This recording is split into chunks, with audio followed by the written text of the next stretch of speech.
Kali ini gue mau cerita mengenai seorang presiden di Indonesia yang sangat berani dan mungkin satu-satunya presiden di benua Asia yang secara tegas ingin membubarkan DPR.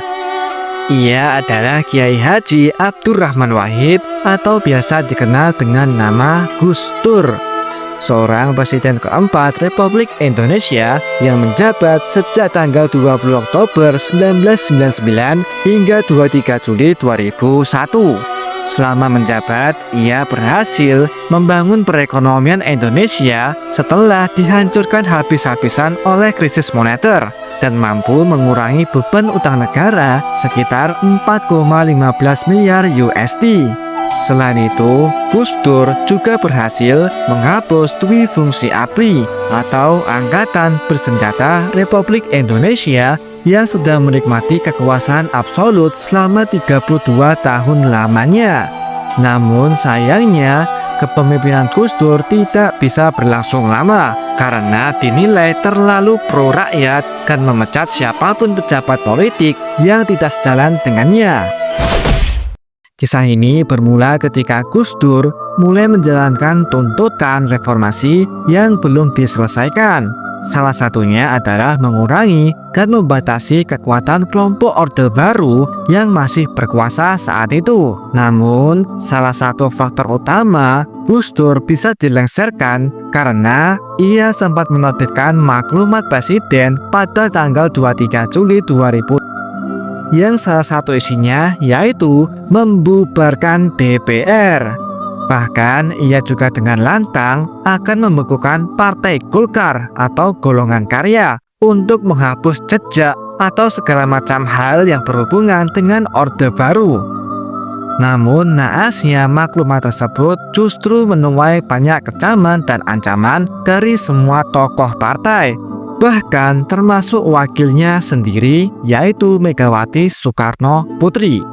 Oleh karena itu, Amin Rais selaku Ketua MPR langsung menggelar sidang istimewa untuk menggulingkan Gus Dur dari jabatannya sebagai presiden melalui TAP MPR nomor 11 tahun 2001. Namun, perlu kita ketahui bahwa ide pemakzulan Gus Dur bukan datang secara spontan atau tiba-tiba karena sejak awal kepemimpinan, semua pergerakannya dan kebijakannya lebih cenderung digunakan untuk melawan kelompok Orde Baru yang masih bertahan di politik, sehingga seringkali terjadi perpecahan antara kelompok pro-Wahid dengan kelompok anti-Wahid.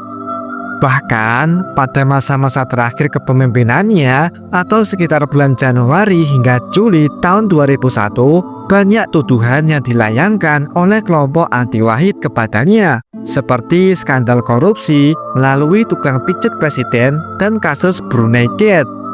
Meskipun demikian, Gus Dur tetap membantah semua tuduhan tersebut dan nyatanya semua itu masih belum bisa dibuktikan kebenarannya hingga saat ini.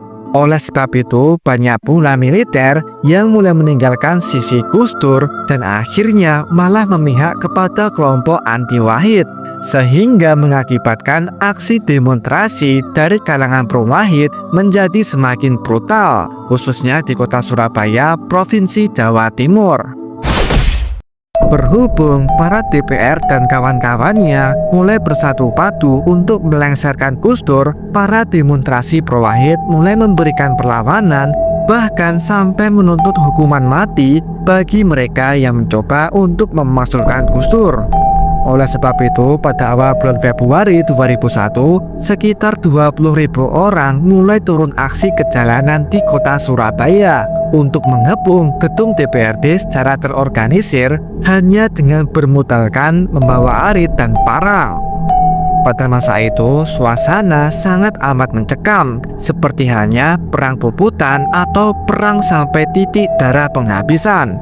Bahkan ribuan polisi anti huru-hara dan marinir yang bersenjatakan lengkap tidak bisa mengatasi aksi demonstrasi dari pro-Wahid, karena jika militer mulai bergerak secara membabi buta, maka negara ini akan hancur seketika.